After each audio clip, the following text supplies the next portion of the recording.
잠언 25장입니다. 1절. 25장에서 29장은 히스기야의 신하들이 편집한 솔로몬의 잠언들입니다. 열왕기상 4장 32절에서 언급된 바처럼 솔로몬은 3,000개의 잠언들을 지었고 그중 새롭게 수집된 내용이 25장에서 29장에 등장합니다.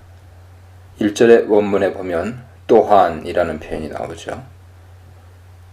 이것들도 또한 솔로몬의 잠언이라는 뜻이죠. 여기서 25장 이후를 수집했던 히스기야의 신하들이 25장 앞에서 이미 나타났던 솔로몬의 잠언 모음집을 염두에 두고 있음을 알 수 있습니다. 22장 17절로 24장 34절은 지혜자들의 잠언 모음집이었는데 이제 다시 솔로몬의 잠언 모음집으로 되돌아온 것이죠. 2절로 3절입니다. 2절은 하나님의 영광과 왕의 영광을 대조합니다. 하나님의 영광은 이를 숨기는 것이고 왕의 영광은 이를 살피는 것입니다. 살핀다는 것은 자세히 조사해서 드러낸다는 말이죠. 하나님께서는 모든 일을 주관하시고 다스리고 계시는데 그 일을 실제로 이 땅에서 해나가는 것은 왕의 책무입니다. 이 구절을 이신론적으로 이해해서 하나님께서 이 땅에서 일하시지 않는다고 생각하면 그런 해석이죠. 2절은 왕의 책무를 강조하기 위한 구절입니다. 3절은 이어서 왕에 대해 한 가지를 더 언급합니다. 왕의 마음을 헤아릴 수가 없다는 것이죠. 여기서 헤아리다로 번역된 단어와 2절에서 살피다라고 번역된 단어는 하카르 동사로 동일합니다. 살펴 조사해서 드러낸다는 의미입니다. 2절은 왕의 임무가 이를 살피는 것이라고 말하고 3절은 그렇게 살피는 왕의 마음을 살피는 것은 불가능하다고 말하는 것입니다. 왕의 마음은 사람들이 그의 마음을 살필 수 없을 만큼 크고 넓은 마음이어야 합니다. 지도자의 마음이 어떠해야 하는지를 알 수 있는 구절이죠. 4절로 7절입니다. 왕 앞에서 어떻게 행해야 하는지를 잘 설명하고 있습니다. 4절은 은에서 찌꺼기를 제하는 과정을 거쳐야 그릇이 나올 수 있음을 말합니다. 그렇다면 찌꺼기는 무엇이고 그릇은 무엇일까요? 5절이 이를 설명합니다. 찌꺼기란 곧 왕 앞에 있는 악한 자입니다. 그로 말미암아 왕의 통치가 견고해지지 못하게 되는 자죠. 은에서 찌꺼기를 제거하면 그릇이 되듯이 왕 앞에서 악한 자를 제거하면 왕의 통치가 의로 견고하게 서게 될 것입니다. 6절은 이어서 스스로 높은 채 하지 말라고 말합니다. 5절과 연결해서 생각하면 왕 앞에서 제거될 만한 악한 자가 되지 말라는 뜻이 됩니다. 물론 6, 7절은 기본적으로 왕 앞에서 어떤 자리에 앉을 것인가의 문제입니다. 왕 앞에서 높은 자리에 앉았다가 나중에 더 높은 이가 왔을 때 내려가라는 말을 들을 수 있으므로 처음부터 낮은 자리에 앉았다가 나중에 높은 자리로 올라가게 되는 것이 더 낫다는 의미입니다. 겸손하면 나중에 존귀를 얻게 될 수 있다는 뜻일 것입니다. 그런데 6절로 7절의 이야기를 4, 5절과 연결시키면 처음부터 높은 자리에 앉는 자야말로 왕 앞에서 제거해야 하는 찌꺼기와 같은 악한 자일 수 있는 것입니다. 그런 악한 자는 나중에 그 높은 자리에서 쫓겨나게 될 것이며 그 자리는 처음부터 왕 앞에서 겸손했던 자에게 대신 주어질 것입니다. 따라서 우리는 왕 앞에서 겸손하게 행해야 하는 것이죠. 이렇듯 본문은 고대 왕 앞에서의 행동에 대한 지침을 제공해 줍니다. 그렇다면 이 구절들을 현대사회에서 어떻게 적용할 수 있을까요? 하나님께서 주신 내 삶의 자리에서 리더들 앞에서 어떻게 행동해야 할지를 생각해야 합니다. 가장 중심이 되는 원리는 하나님을 경외하는 것이고 그러한 하나님 경외 경계 안에서 리더를 존중하고 그 앞에 겸손히 행할 줄 아는 지혜가 필요합니다. 8절로 11절입니다. 8절 이하에서는 재판과 언어 사용에 대한 주제를 전개해 나갑니다. 8절은 우리에게 너무 급하게 재판장에 호소하지 말라고 권고합니다. 나중에 이웃으로부터 수치를 당할 수 있다는 의미죠. 이웃으로부터 수치를 당한다는 것은 재판에서 지는 경우를 말합니다. 미리 살피고 잘 판단하지 못한 상태에서 재판을 걸면 나중에 오히려 재판에 져서 수치를 당할 수 있다는 것입니다. 재판에 호소하기 전에 먼저 하나님을 경외하는 신앙으로 자신을 돌아보고 그 재판을 통해서 의로운 결과를 가져올 수 있을지 가늠해 보는 것이 필요합니다. 9절은 그런 재판 과정 가운데 필요한 말만 하고 상대방의 비밀을 누설하지는 말라고 조언합니다. 재판과 관계없는 개인적인 비난은 하지 않도록 조심해야 한다는 것이죠. 그렇게 해야 하는 이유는 10절에 나옵니다. 은밀한 일을 누설하면 듣는 자가 꾸짖으러 할 것이고 자신은 악평을 듣게 될 것이기 때문이죠. 이런 가르침을 11절은 경우에 합당한 말이라고 합니다. 원문을 직역하면 상황에 맞춰서 나온 말입니다. 경우에 합당한 말이란 무엇일까요? 그냥 사람의 마음을 사기 위해 적당히 둘러대는 말, 내 유익을 챙기기 위해서 하는 말이 아닙니다.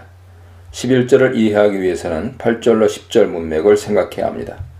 경우에 합당한 말이란 바르게 행한 말이죠. 급하게 재판을 걸지 말고 재판 중에도 상대방의 은밀한 일은 누설하지 않는 그런 말입니다. 꼭 필요한 경우에 꼭 필요한 내용만 말하고 다른 이에게 피해가 갈 만한 말은 삼가는 말이 바로 경우에 합당한 말입니다. 하나님의 의를 이루는 말이죠. 12절로 14절입니다. 여러 가지 주제를 통해 지혜로운 삶의 실제적인 경우들을 보여줍니다. 12절은 우리에게 듣는 귀가 필요함을 강조합니다. 듣는 귀는 순종할 줄 아는 사람을 말하죠. 지혜로운 자의 말이라 해도 듣는 귀가 있어야 하고 유익을 얻을 수 있습니다. 우리는 듣는 귀가 있어야 합니다. 11절과 연결해서 생각해보면 경우에 합당한 말을 하는 것도 중요하고 또한 듣는 귀가 있어서 지혜로운 조언을 받을 줄 아는 것도 중요합니다. 13절은 충성된 사자에 대해 언급합니다. 충성된 사자란 믿을 수 있는 사자를 말하죠. 신뢰할 수 있는 사람입니다. 누가 그런 충성된 사자일까요? 바로 추수하는 날에 얼음 냉수 같은 사람입니다.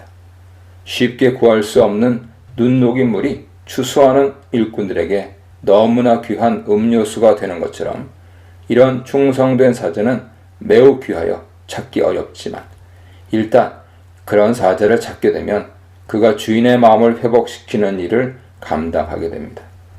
우리는 충성된 사자와 같은 존재가 되어야 합니다. 14절은 과장하는 말에 대해 경고합니다. 마치 구름이 몰려오고 바람이 불어 비가 올 줄 알았는데 비가 오지 않으면 당황하게 되는 것처럼 선물을 주겠다고 분위기만 만들어 놓고 선물을 주지 않는 사람은 다른 이들을 당황하게 만듭니다. 14절은 행동이 뒤따르지 않는 언어 행위의 허무함을 보여주죠. 우리는 경우에 합당한 말을 하고 듣는 귀를 가지고 충성된 사자가 되어야 하되 말만 하고 행동은 뒤따르지 않는 미련한 자의 모습을 버려야 합니다. 왕 앞에서, 법정 앞에서, 충고 앞에서에 대해 묵상해 보시기 바랍니다. 15절로 17절입니다. 자기 절제의 중요성으로 시작합니다. 15절은 분노를 참아야 한다고 말합니다. 분노를 참고 인내하면 지도자의 생각도 바꿀 수 있습니다. 부드럽게 설득할 때 그의 생각을 바꿀 수 있다는 것이죠. 자기 절제는 적절한 삶의 태도로 이어집니다. 16, 17절은 만족의 주제로 서로 연결되죠. 히브리어 동사 샤바가 공통으로 등장하기 때문입니다. 17절은 이웃집에 많이 다니지 말라고 경고합니다. 두 구절 모두 내 만족만을 추구하다가 잘못된 결과를 낳을 수 있는 경우를 말하고 있죠. 만족을 추구하지 말고 절제하는 마음으로 적절한 정도에서 만족할 줄 아는 삶을 추구해야 합니다. 이것이 하나님을 경외하는 지혜의 삶이죠. 18절로 20절입니다. 이런 절제의 관점에서 잘못된 삶의 태도들을 예로 들어 설명하기 시작합니다. 18절은 이웃을 쳐서 거짓 증거하는 경우를 말합니다. 칼과 뾰족한 화살 같아서 다른 사람을 공격하는 사람을 말합니다. 이웃의 소중함을 깨닫지 못하고 이웃을 헤아려 하는 태도는 지혜롭지 못하고 미련한 내면을 드러낼 뿐이죠. 19절은 어려울 때 패역한 자를 의지하지 말라고 경고합니다. 패역한 자를 의지하는 것은 부러진 이와 흔들리는 발과 같습니다. 치아가 부러지면 사용할 수 없고 발이 흔들리면 서 있을 수 없습니다. 즉, 있어도 도움이 되지 않는 것이죠. 패역한 자는 이와 같기에 그런 사람을 의뢰하는 것은 결코 삶의 적절한 태도가 될 수 없습니다. 아무리 도움이 필요하다 해도 절제하지 못하고 패역한 자에게 가면 안 됩니다. 20절은 마음이 상한 자 앞에서 노래를 부르는 것이 적절하지 않음을 말합니다. 마치 추운 날에 옷을 벗는 것과 같죠. 소다 위에 식초를 붓는다 하는 구절은 해석하기 어려운 난해 구절인데, 한 가지 가능성은 소다로 번역된 히브리어 네테르를 깊은 상처로 번역하는 방법입니다. 식초를 상처 위에 부으면 쓰라리듯이 마음이 아픈 자 앞에서 노래하는 것이 적절치 않다는 의미로 해석해 볼 수 있습니다. 18절로 20절은 적절하지 않은 행동들을 언급하는데, 이 행동들은 스스로를 절제하지 못하고 자기 만족을 추구하기 때문에 저지르게 되는 일들입니다. 이웃의 마음과 상황을 생각한다면, 또한 의지하려는 존재가 누구인지를 생각한다면 실수를 범하지 않게 될 것입니다. 21, 22절입니다. 적절한 삶의 예를 보여주는데요. 바로 원수에게 은혜를 베푸는 일이죠. 인간적으로 생각하면 과연 어떻게 이런 행동을 할 수 있을까 싶지만, 이 일이야말로 자기 절제로부터 비롯된 가장 적절한 행동입니다. 원수에게 음식을 먹이고 물을 공급해 주는 것이죠. 그렇게 하면 두 가지 유익을 얻게 됩니다. 첫째로, 그 원수가 스스로 지독한 부끄러움을 느끼게 될 것입니다. 자신의 악함에도 불구하고 자신에게 되돌아온 선함으로 인해 부끄러워하게 될 것이기에 스스로를 돌아볼 기회를 그에게 줄 수 있게 됩니다. 둘째로, 모든 것을 지켜보시는 여호와께서 그런 선한 행동에 대해 적절한 보상을 주실 것입니다. 원수에게 보복하고 싶은 마음을 참고 절제하는 것이 올바른 지혜의 행동이며 위에 두 가지 유익을 얻게 해줍니다. 23, 24절입니다. 적절하지 않은 삶의 예들을 소개합니다. 23절은 참소하는 혀에 대해 말하죠. 여기서 참소하는 혀란 비밀의 혀라는 뜻으로 당사자 뒤에서 그 사람에 대해서 말하는 경우를 뜻합니다. 본인도 모르는 잘못된 이야기가 등 뒤에서 들려오는 경우, 억울하게 험담당하는 경우 등을 말하죠. 바람이 불면 비가 올 것이 확실한 것처럼 이런 참소하는 혀는 사람의 얼굴에 분노를 불러일으킬 것이 확실합니다. 자신의 혀를 절제하지 못하면 나중에 자신이 화를 당하게 됩니다. 24절은 다툼에 관한 이야기입니다. 이 구절은 21장 9절과 거의 동일하죠. 비교 잠언 형태를 통해 적절함에 관해 알려주고 있습니다. 다툼을 일삼는 여인과 함께 지내는 것보다는 차라리 지붕 한 구석에서 혼자 사는 것이 낫다는 것이죠. 습관적으로 분노하는 것이 얼마나 적절하지 못한 일인지 보여줍니다. 23, 24절은 자신을 절제하지 못하고 혀를 잘못 사용하는 경우와 분노를 다스리지 못하는 경우를 보여주면서 여호와를 경외함으로 절제하는 삶을 살 것을 가르쳐줍니다. 25, 26절입니다. 다시금 적절한 삶의 예로 두 가지를 소개합니다. 25절은 좋은 소식을 전하는 것이 목마른 사람에게 냉수와 같음을 말합니다. 목마른 사람에게 있어서 냉수는 가장 필요한 것이며 가장 적절한 것이죠. 멀리 있는 자에게 좋은 소식을 전할 줄 아는 것이 삶의 지혜이며, 그것은 지혜로 삶의 적절함을 유지하는 좋은 예입니다. 26절은 의인이 악인에게 굴복하는 것은 적절하지 않음을 말합니다. 이것은 의인이 적절하게 살기 위해서는 악인 앞에 굴복하지 말아야 함을 알려주는 가르침이죠. 흐려진 우물은 우물이 아니며 더러워진 셈은 쓸모가 없습니다. 마찬가지로 악인 앞에 굴복한 의인 역시 공동체에 아무런 유익을 줄 수 없습니다. 그러므로 우리는 여호와를 경외함으로 악에게 굴복하지 않도록 노력해야 합니다. 이런 노력이야말로 가장 적절한 삶의 태도죠. 그 어떤 어려움과 난관이 있어도 스스로를 잘 다스려 끝까지 믿음을 지키도록 해야 합니다. 27, 28절입니다. 25장 전체를 마무리하면서 자기 절제의 중요성을 다시 한번 강조합니다. 27절은 꿀을 많이 먹는 것이 좋지 못함을 말합니다. 자기 절제의 중요성이 선명하게 드러났죠. 꿀을 적당히 먹으라는 조언은 오늘 본문 16절에 이미 등장한 바 있습니다. 처음과 끝이 서로 수미상관을 이루면서 전체를 아우르고 있음을 알 수 있습니다. 특별히 주목해야 할 것은 27절 하반절에서 자기 영예를 구하는 것이 적절하지 않음을 말하고 있다는 사실이죠. 자신을 높이고자 하는 마음이 있다면 절제를 하지 못하게 되고 결국 넘어져 실수하게 됩니다. 자기 영광을 버리고 겸손해지는 것이 지혜와 절제를 지킬 수 있는 중요한 방법이죠. 28절은 이 모든 논의를 최종적으로 결론짓습니다.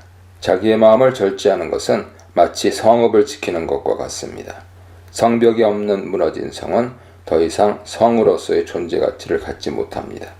마찬가지로 절제하지 못하는 마음은 더 이상 스스로를 지킬 수 없으므로 멸망의 길로 달려갈 수밖에 없습니다. 이런 점을 기억하며 우리는 스스로를 절제하고 하나님 경외하기를 힘써야 할 것입니다. 절제하는 지혜, 부적절한 삶, 적절한 삶에 대해 묵상해 보시기 바랍니다. 잠언 26장입니다. 1절로 12절. 1절은 미련한 자에 대한 12개의 잠언 모음집을 시작하는 첫 잠언입니다. 1절은 미련한 자에게는 영광이 어울리지 않는다는 설명을 제공합니다. 여름에 눈이 오는 것이나 추수 때 비 오는 것이 전혀 적절하지 않듯이 미련한 자에게 영광은 어울리지 않는다는 것이죠. 미련한 자의 삶이 어떠할지 추측하게 하는 내용으로 1절은 1절로 12절 문단을 시작하고 있습니다. 2절은 한 걸음 더 나아가서 까닭 없는 저주에 대해 말합니다. 아무런 이유나 근거 없이 저주하는 것은 마치 참새가 떠도는 것이나 제비가 날아가는 것처럼 결코 이루어지지 않는다는 것입니다. 2절은 1절로 12절에서 미련한 자가 언급되지 않는 유일한 구절입니다. 그러나 2절은 1절과 연결해 설명될 수 있습니다. 미련한 자에게 영광이 적합하지 않은 것처럼 까닭 없는 저주는 그 성취에 적합하지 않은 것이죠. 미련한 자에게 영광이 어울리지 않고 여름에 눈이 어울리지 않으며 추수 때는 비 오는 것이 어울리지 않고 까닭 없는 저주는 성취됨에 어울리지 않는 것입니다. 3절은 미련한 자의 주제를 계속 이어나갑니다. 미련한 자에게는 채찍이 필요하다는 것이죠. 말을 다스리기 위해서는 채찍이 필요한 것처럼 미련한 자를 다스리기 위해서도 채찍이 필요하다는 의미입니다. 다시 말해 미련한 자는 쉽게 다스릴 수 없어서 힘과 권세로 통제할 수밖에 없다는 것입니다. 1절로 3절에서 미련한 자에 대해 비교적 일반적인 가르침이 주어졌다면 4절로 5절은 미련한 자를 어떻게 대해야 하는지 알려주는 구체적인 가르침을 제공하고 있습니다. 4절로 5절은 서로 대조되는 잠언으로 잘 알려져 있습니다. 4절은 미련한 자의 어리석음을 따라서 대답하지 말라는 것입니다. 왜냐하면 그 어리석음을 따라 대답하게 되면 똑같이 어리석은 자가 될 것이기 때문입니다. 그런데 5절은 미련한 자의 어리석음을 따라 대답하라고 말합니다. 대답하지 않으면 미련한 자가 스스로 자기가 더 지혜롭다고 여길 것이기 때문입니다.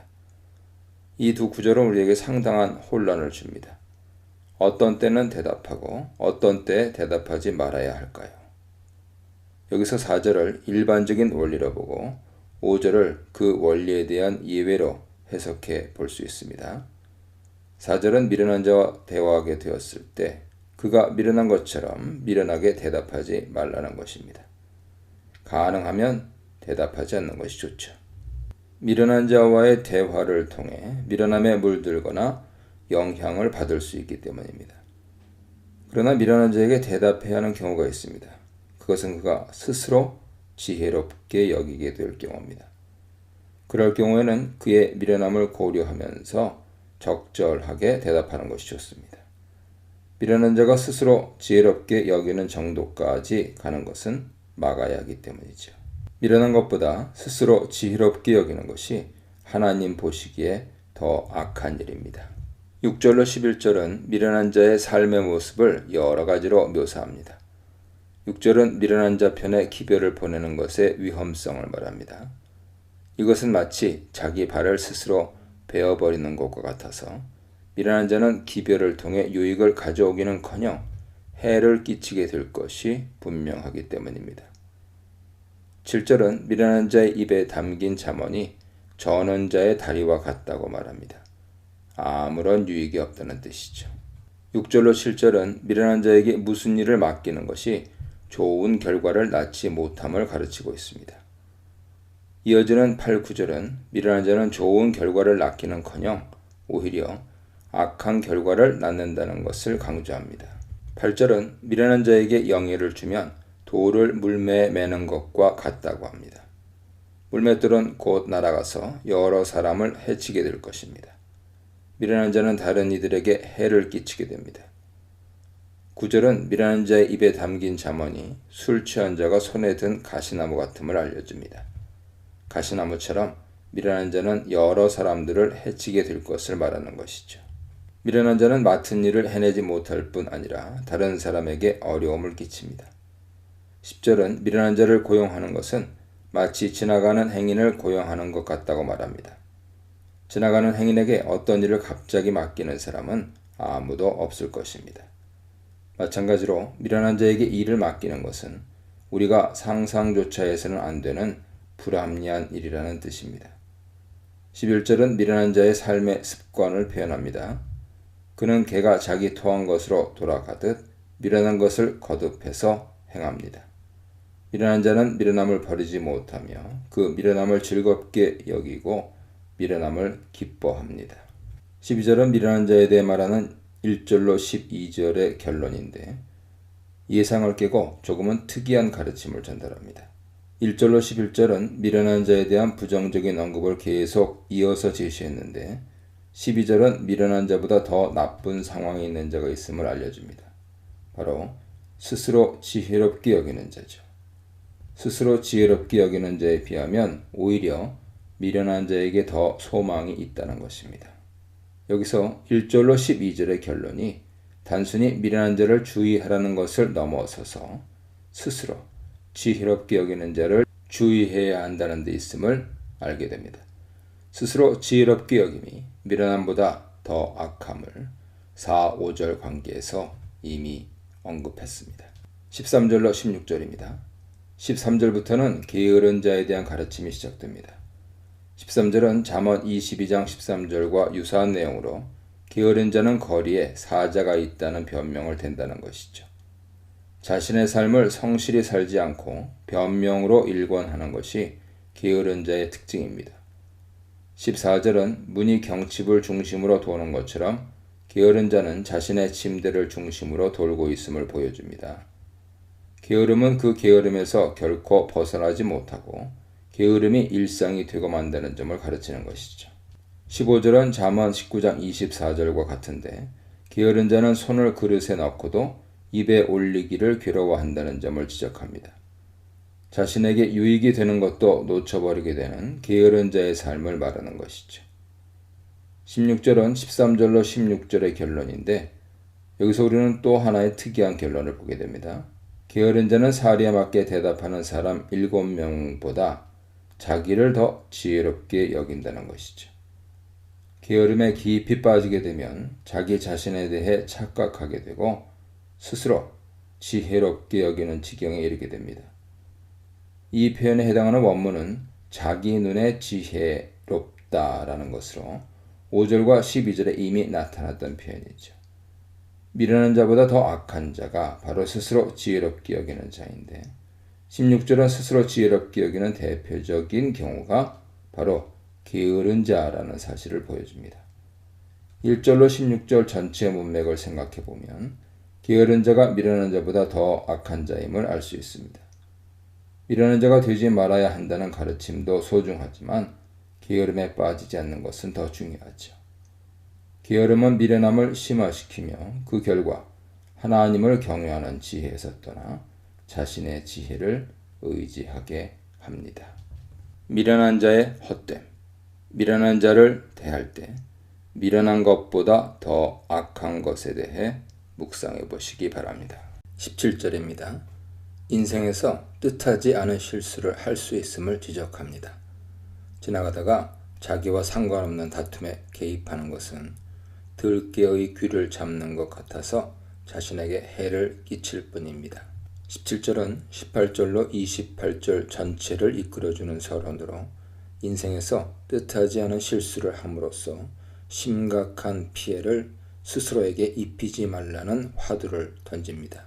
이 단락에서 뜻하지 않은 실수란 마음에 미움을 품어서 거짓말을 하게 되고 결국 스스로 해를 입는 거짓 입술을 가진 사람이 되는 것입니다. 18절로 22절입니다. 거짓말을 하는 사람에 대한 일련의 묘사가 나타납니다. 18절은 횃불을 던지면서 화살을 쏘아 사람을 죽이는 미친 사람에 대해 말하는데 그는 바로 19절에 나오는 거짓 입술을 가진 자입니다. 이웃을 속이고도 내가 농담한 것이다 라고 말하는 사람이 바로 그런 사람이죠. 의도적으로 다른 이에게 말로 피해를 입히고서도 자기 원래 의도는 그런 것이 아니었다고 거짓으로 해명하는 악한 사람인 것입니다. 이런 거짓 입술을 가진 사람은 다른 사람에게 화살을 쏘아 죽게 만드는 미친 사람이라고 오늘 본문은 강력하게 비판하고 있습니다. 20절은 계속해서 이 거짓 입술을 가진 자를 묘사합니다.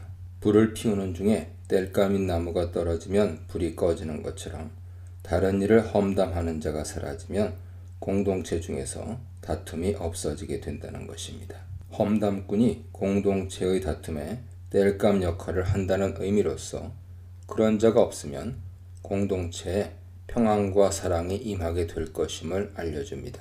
이런 험담꾼에 의한 다툼을 불에 비유하는 것은 21절에 계속해서 이어집니다. 다툼을 좋아하는 사람은 숯불에 숯과 같은 역할 혹은 불에 나무와 같은 역할을 한다고 말합니다. 역시 거짓 입술의 사람이 공동체의 분쟁을 심화시키는 가장 중요한 역할을 한다고 지적하는 것이죠. 험담꾼이 없다면 공동체에는 시비가 일어나지 않을 것입니다. 22절은 이러한 거짓 입술을 가진 자가 하는 말이 왜 공동체의 다툼을 일으키는지 그 이유를 설명합니다. 험담꾼의 말은 별식과 같아서 배 깊은 곳으로 내려가기 때문이죠. 험담꾼이 다른 이에 대해서 하는 말에 귀가 솔깃해지기 쉽고 그 말을 다른 사람에게 옮기고 싶은 악한 욕망이 우리 안에서 꿈틀댈 수 있다는 것입니다. 18절로 22절은 우리에게 다른 사람에 대한 거짓말을 하지 않도록 매우 조심해야 할 것을 알려줍니다. 첫째, 우리는 거짓말하는 사람이 되지 않도록 거짓 증거하는 사람이 되지 않도록 스스로 조심해야 합니다. 그렇지 않으면 17절에서 말한 실수를 범하게 되어서 스스로를 해치는 길로 가게 될 뿐이죠. 둘째, 우리는 거짓말하는 사람을 공동체에서 매우 주의해야 합니다. 그런 사람이 하는 말은 듣기에 달콤하고 솔깃하여 다른 사람에게 그 말을 옮기고 싶어지게 됩니다. 그러나 그런 말을 듣거나 그런 말을 옮기는 행위는 공동체의 다툼을 일으키고 그 다툼이 더 뜨겁게 타오르게 할 뿐이죠. 23절입니다. 거짓 입술의 정체를 밝히는 구절입니다. 불타오르는 입술로 악한 마음을 감추는 사람은 나쁜 은을 입힌 토기와 같다고 말합니다. 나쁜 은이란 정제된 고급 은이 아닌 찌꺼기 은을 말합니다. 처음 볼 때는 은을 입힌 토기로 생각했는데 나중에 알고 보니 찌꺼기 은을 입힌 토기였다는 것입니다. 처음에는 진짜인 줄 알았는데 나중에 보니 가짜인 것이 바로 낮은 은을 입힌 토기입니다. 이런 토기와 같은 자가 바로 불타오르는 입술과 악한 마음을 동시에 가진 자입니다. 불타오르는 입술이란 20절로 21절에서 말한 불타오르는 다툼의 이미지와 연결되는 표현으로서 공동체의 다툼을 일으키는 입술을 말합니다. 다툼을 일으키기 위해서 열심히 노력하는 이미지죠. 그러나 그 열심과 뜨거움 뒤에는 오직 악한 마음만 있을 뿐입니다. 그런 사람은 마치 가짜 은을 입힌 토기와 같습니다.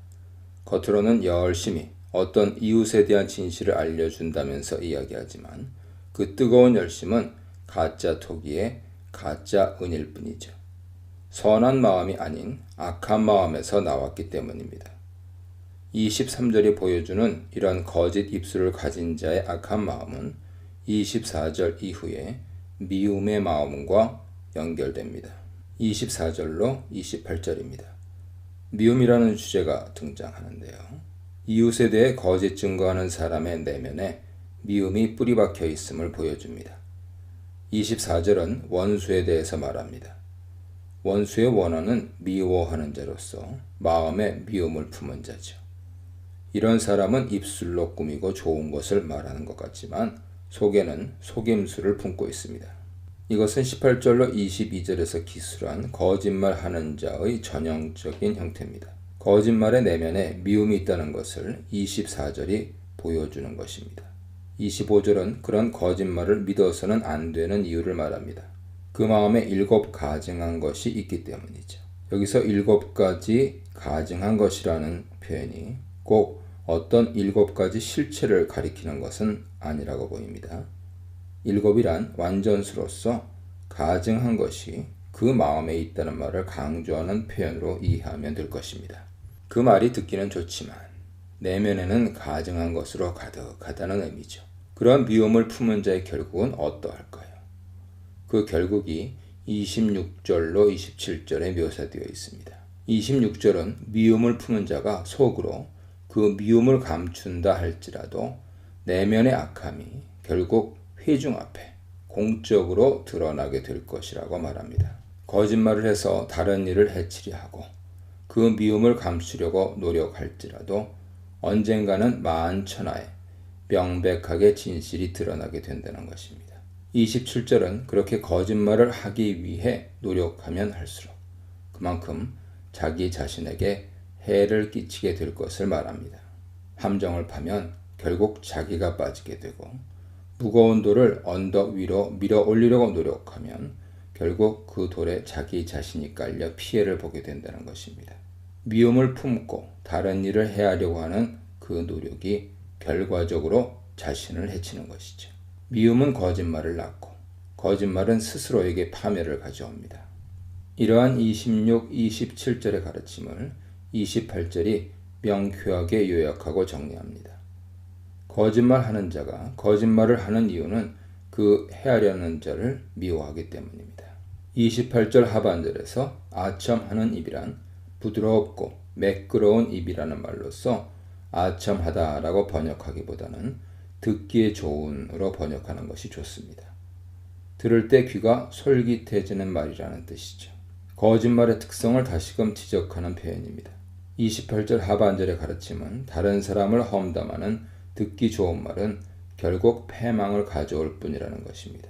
28절은 미움으로 인해 다른 사람을 험담하는 이야기를 하는 행동의 결과는 멸망임을 선명하게 보여줍니다. 우리는 내면의 미움을 조심해야 합니다.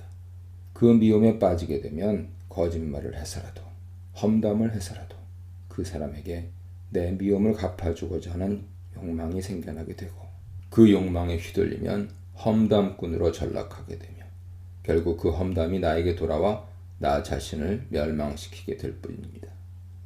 우리는 하나님을 경외함으로 입술의 정직함을 지켜나가야 하며 그렇게 하기 위해서는 내면의 미움을 잘 다스려야 합니다.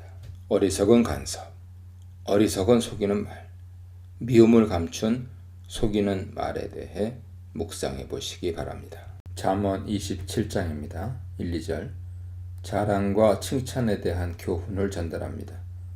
1절은 내일 일을 자랑하지 말라고 권고하는데 그 이유는 오늘과 내일 사이에 어떤 일이 생길지 알 수 없기 때문입니다. 자랑하지 말아야 할 이유는 내가 나의 인생을 통제할 능력이 없기 때문입니다. 하나님을 경외하는 자는 자신의 계획이나 능력을 신뢰하지 않습니다. 2절은 칭찬의 문제를 언급합니다. 스스로 자신을 칭찬하는 실수를 범하지 말라는 것이죠. 2절의 내용은 다른 사람이 자신을 칭찬하게 하라는 것이지만 실제 핵심 의미는 자신을 칭찬하지 말라는 것입니다. 1, 2절을 함께 묶어서 생각해보면 자신의 인생 계획을 신뢰하거나 자랑하려 하지 말고 그것들을 통해 칭찬받으려는 생각을 품지 말아야 한다는 것입니다. 우리의 인생은 우리 자신에게 달려있는 것이 아니기 때문이죠. 3절로 10절입니다. 미련한 자의 분노에 대해 언급합니다. 미련한 자의 분노는 돌과 모래보다도 무겁다는 것이죠. 미련한 자는 자신의 화를 조절하거나 적절하게 의사를 표현하지 못합니다. 그런 사람이 분노하면 우리가 예상하지 못할 정도의 화를 쏟아내게 될 것이기에 대응하기가 쉽지 않습니다. 4절은 3절의 분노의 주제를 계속해서 연결해 나갑니다. 분은 잔인하고 노는 홍수와 같다고 묘사합니다. 그런데 이러한 분노와 화보다 더 무서운 것이 있습니다. 바로 질투입니다. 질투의 힘은 분노보다도 훨씬 더 강합니다. 여기서 질투가 무엇을 의미하는 것일까요? 남녀 간의 사랑의 질투를 말하는 것일 수 있지만 그 외에도 여러 질투가 일어나는 상황이 있을 수 있습니다. 4절은 우리의 삶에서 분노의 힘보다 질투의 힘이 더 크다는 것을 말해줍니다. 상황에 대한 화가 일으키는 힘보다 관계의 갈망에서 나오는 힘이 더 크다는 것을 알려주는 것입니다. 이러한 관계에 대한 갈망은 어떻게 올바로 만족시킬 수 있을까요? 그 문제가 5절로 10절에서 다루어지는 인간관계의 주제입니다. 5절은 드러난 책망이 숨겨진 사랑보다 낫다고 말합니다. 사랑한다고 말하면서 아무런 충고나 조언도 하지 않는 것보다는 드러내놓고 잘못을 꾸짖는 것이 더 낫다는 것이죠. 진정한 사랑이란 충고와 조언이 필요할 때 모른 척하지 않는 것입니다. 차라리 꾸짖어야 할 때 꾸짖고 질문을 던져야 할 때 질문을 던지고 조언해야 할 때 조언하는 것이 진정한 사랑입니다. 5절은 진정한 인간관계란 무엇인지 우리에게 질문하고 있습니다. 이런 관계에 대한 주제는 6절로 계속 이어집니다. 사랑하는 자는 충직에서 우러나온 책망을 던져서 아프게 한다는 것입니다. 그러나 미워하는 자는 입맞춤을 반복할 뿐이죠. 겉으로 위로하고 사랑한다 말하는 것이 진정한 의미의 관계가 아니며 오히려 책망이 필요할 때 뼈아프게 책망해 주는 것이 진정한 사랑임을 말하고 있습니다. 그렇다면 이런 충고를 받아들이는 사람은 어떤 마음을 가져야 할까요?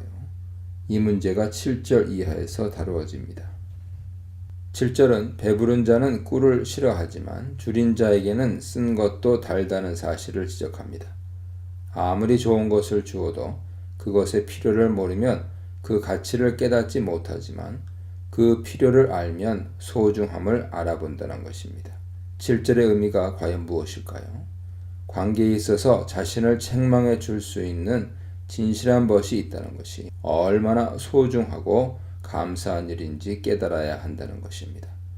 8절 역시 이런 주제를 이어갑니다. 자기 장소를 떠나 유리하는 자는 보금자리를 떠나 떠도는 새와 같다고 말합니다. 여기서 자기 장소란 어떤 장소일까요? 나 자신이 항상 머물러야 하는 장소입니다. 그곳을 떠났다는 것은 삶의 가장 기본적인 만족과 행복을 잃었다는 뜻입니다. 8절은 7절과 더불어 자신을 진정한 사랑으로 대해줄 사람을 떠나지 말아야 한다는 사실을 보여주고 있습니다. 7, 8절이 진실한 친구의 책망에 대한 필요를 간접적으로 다루었다면 9절부터는 이 주제를 다시금 직접적으로 다룹니다. 9절은 기름과 향, 즉 얼굴과 옷에 사용하는 향수가 사람의 마음을 즐겁게 하는 것처럼 친구의 충성된 권고가 아름답다고 가르쳐줍니다. 기름과 향은 다른 사람을 대하기 위해서 준비한 친구의 마음을 뜻합니다. 후각과 청각을 기쁘게 할 뿐 아니라 그 준비한 정성으로 인해 상대방의 마음을 기쁘게 합니다. 친구의 진실한 권고는 그렇게 상대방의 마음을 감동시킨다는 의미죠. 9절은 친구가 자신을 위해 진실한 책망을 하려고 할 때 그 친구의 마음을 아름답게 받아들일 줄 알아야 한다는 것을 가르쳐 줍니다. 10절 역시 친구의 중요성을 말합니다. 친구를 중요하게 생각해야 하는 이유는 어려움이 생겼을 때 형제보다 친구가 더 가깝게 도움을 줄 수 있기 때문입니다. 그렇게 하기 위해서는 평소에 진실한 관계를 소중하게 가꾸어야 하고 그런 충고를 받아들일 수 있는 마음의 태도를 준비해야 합니다. 11절로 13절입니다. 내 아들아 라는 호칭으로 시작합니다. 이는 잠언 1장에서 9장에 자주 보았던 아버지의 가르침이며 솔로몬이 아들을 향해 제시하는 교훈입니다. 11절은 아들에게 지혜를 얻으라고 권합니다. 그리하여 아버지의 마음을 기쁘게 하라고 명령합니다. 여기서 비방하는 자가 누구인지 명확하게 알 수는 없으나 아들이 지혜를 소유하지 못하면 그 비방에 아버지가 무력하게 당하게 됨을 암시하죠. 즉, 아들이 지혜를 얻게 되면 비방하는 목소리가 잠잠해진다는 것입니다. 여기서 아들이 지혜를 선택하는 여부가 아버지의 기쁨과 행복에 영향을 미침을 알 수 있습니다. 12절에서 아버지는 계속해서 슬기로운 자가 되라고 조언합니다. 악을 만나면 피하는 것이 슬기죠. 악을 보면서도 그대로 계속 길을 가면 악으로 인해 해를 받게 됩니다. 11, 12절은 아들에게 지혜를 선택하고 악을 멀리 하라고 조언합니다. 13절은 보증의 문제를 다시 한번 다룹니다. 보증의 문제는 잠언 6장 1, 2절과 20장 16절에서 이미 다뤄진 바 있습니다. 본문 13절에서 왜 보증의 문제를 다룰까요? 12절에서 말한 것 같이 악한 상황을 보게 되면 슬기롭게 미리 피해야 한다는 뜻이죠. 특별히 친구를 위해서 보증을 서준다고 해서 그것이 진정한 우정이 아님을 보여줍니다. 진정한 사랑이란 그에게 도움이 되어 그와 내가 다 같이 유익을 얻게 되는 관계죠. 진실한 책망이 그런 예인데 보증을 서는 것은 그와 나 모두 망하게 하는 잘못된 길일 뿐입니다. 1절로 13절은 우리가 삶을 혼자서만 꾸려나갈 수 없기에 하나님 앞에 겸손히 지혜를 간구해야 하며 특히 정직하게 조언해줄 친구를 소중하게 여겨야 한다는 점을 강조합니다. 하나님 앞에서 그리고 이웃 앞에서 우리는 참된 지혜자로 살기 위해 끊임없이 노력해야 하는 것입니다. 자랑 금지, 분노와 충고, 아들의 지혜에 대해 묵상해 보시기 바랍니다. 14절로 16절입니다. 앞서 13절은 잘못된 관계의 예로 보증서는 것을 들었습니다. 14절은 이 주제를 이어갑니다. 이른 아침에 큰 소리로 이웃을 축복하는 것이 저주로 여겨진다는 것입니다. 자신이 생각할 때는 이웃을 위한 일이라고 여기는 것이 사실은 그에게 저주처럼 생각될 수 있음은 진정한 관계가 어떠해야 하는지를 생각해보게 만드는 좋은 예죠. 지혜로운 자는 내가 원하는 것이 아니라 상대방에게 진정 도움이 되는 일을 하는 것이 올바른 관계임을 알고 있는 것입니다. 15, 16절 역시 잘못된 관계의 예를 들어줍니다. 다툼이 습관이 된 아내에 대해 말하는데 이는 잠언 19장 13절 하반절을 좀 더 확장시킨 내용이죠. 다투는 아내는 이어 떨어지는 물방울입니다. 즉 굵게 떨어지는 빗방울입니다. 그래서 그런 아내를 집안에 두는 것은 바람을 두는 것과 같습니다. 집안에 아내가 머물지 않는다는 것이죠. 다툼이 이미 습관이 된 여인을 집안에 있게 하는 것이 어렵다는 것입니다. 이것은 실제로 여자가 집 밖으로 나간다는 의미라기보다는 그 여인의 마음이 가정을 위해 올바른 방향을 취하지 않고 있음을 암시하고 있다고 볼 수 있습니다. 이는 잘못된 인간관계를 말합니다. 다투는 사람은 자신의 입장, 자신의 이익만을 계산합니다. 마치 15절에 나오는 것처럼 아침에 이웃을 큰 소리로 축복하며 시끄럽게 하는 사람과 같죠. 그런 사람은 진실한 관계를 중요하게 생각하지 않기에 공동체에 해악을 끼칠 뿐입니다. 17절로 22절입니다. 17절부터는 진실한 관계가 가져오는 유익을 하나씩 설명해 나갑니다. 17절은 철이 철을 날카롭게 하듯이 친구가 친구를 다듬는다고 말합니다.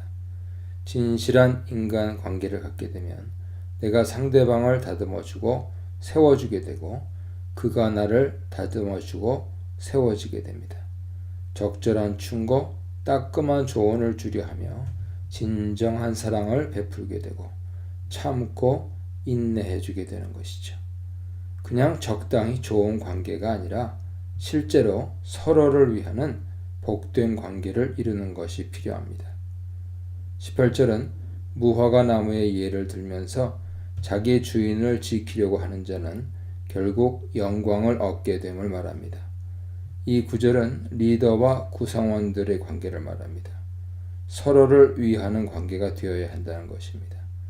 자신이 누군가로부터 유익을 얻기 원한다면 먼저 그 사람을 위하고 지키는 사람이 되어야 한다는 것입니다. 진실한 관계는 서로에게 도움을 주는 관계죠.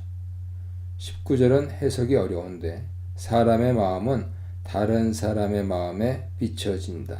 즉, 다른 사람에게서 나의 마음을 읽어내게 된다로 해석할 수 있습니다. 내가 어떤 사람을 볼 때 그 사람과의 관계에서 생각하게 되는 것은 결국 나 자신이라는 말이죠. 내가 그에 대해서 진실한 마음을 가지면 그 사람과의 관계에서 진실한 결과가 나올 것이고 그 사람에 대해 잘못된 마음을 가지면 결국 잘못된 결과가 나오게 된다는 충고입니다. 내가 그 사람과 어떤 관계를 맺으려고 하느냐가 결국 그 사람과의 관계를 결정하게 될 것이니 우리는 처음부터 진실한 관계를 맺으려고 노력해 나가야 한다는 의미죠. 20절은 19절과 연결해서 이해해야 합니다. 20절은 사람의 눈이 만족함이 없다고 말합니다. 어떤 의미일까요? 보는 것은 19절에 물에 비치는 현상과 연결되죠. 사람의 마음이 다른 사람을 거울로 삼아 그대로 비춰지기에 우리가 다른 사람에게서 어떤 만족을 찾으려고 하면 안 된다는 것입니다. 인간적인 생각으로 보면 다른 사람이 내가 원하는 대로 행동하고 말하기를 기대하게 됩니다. 그런데 그런 기대는 결코 충족되지 않습니다. 눈이 원하는 대로 모두 기대하면 만족은 얻을 수 없는 것이죠. 진실한 인간관계를 형성하고 진정한 유익을 얻기 위해서는 내가 원하는 방식을 버려야 합니다. 내가 원하는 것을 얻으려 하기보다 먼저 그 사람에게 도움이 되는 사람이 되기 위해 노력해야 합니다. 친구가 친구를 빛나게 하고 주인을 지키는 사람이 영광을 얻게 되는 것이니 만족을 얻기 위해서는 다른 일을 먼저 만족해 해야 하는 것이죠. 21절 역시 해석이 어렵습니다. 대개는 칭찬으로 사람을 시험해서 그 사람의 진실함 여부를 테스트하고 그 사람을 훈련한다는 것으로 해석하곤 하는데 우리는 원문의 근거에서 좀 다른 해석을 해볼 수 있습니다. 사람의 행실 혹은 사람됨이 칭찬의 진실성을 가려준다는 것이죠.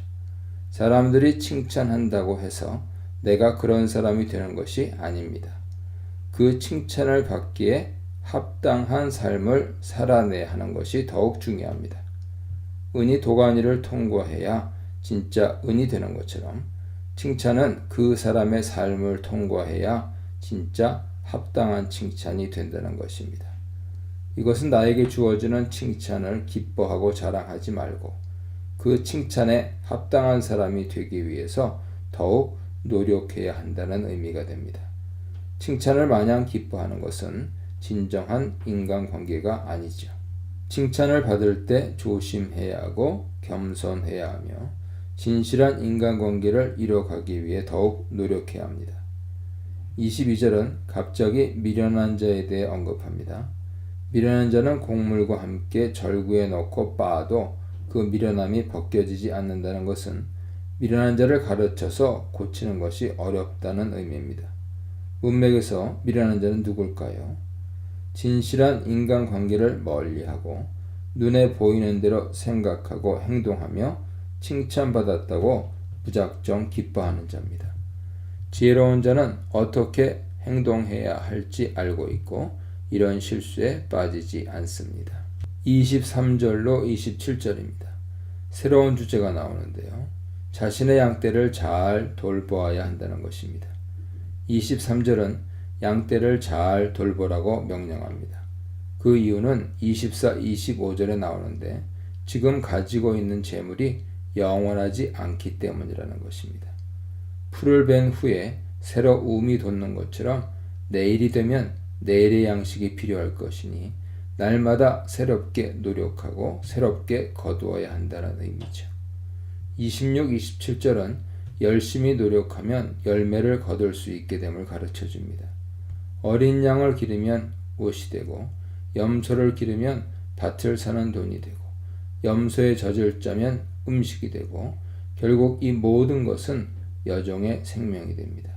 여기서 여종들이란 단순히 여종들만 가리키는 것이 아닙니다.